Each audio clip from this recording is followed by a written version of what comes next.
الشير عامل عمايله بالقاس. النهارده خامس يوم بالقاس رمضان. شارع بهية. حبيت رحت للدكتور، الحمد لله قال لي عندك دهون على الكبد والضغط عالي 100/50، فضغط ودهون وسكر، يعني بقيت شروق. فانا ماشيه كده قلت اما اعمل فيديو اتكلم عن الشارع ده بالقاس.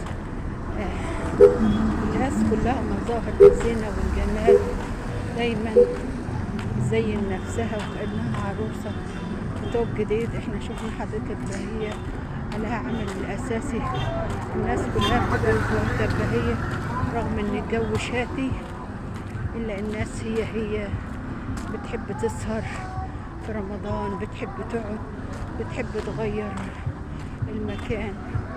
نقول يا رب يا زارع الخير، احنا في شهر كريم اكرمنا فيه وارفع دعوتنا الباب. ارزقنا برزقك يا رزاق، وافتح لنا كل باب النور والهدى والخير يا رحمن يا رب.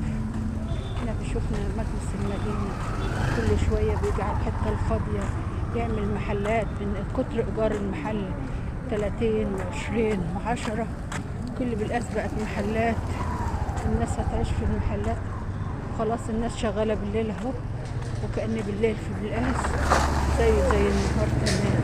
بالقاس يا مدينتي يا مدينة السحر، فيكي انا عايشة. حتى الناس بتستغل اي ركنة، بيقعدوا بيتسلوا بيضيعوا وقتهم من الزينة لزينة.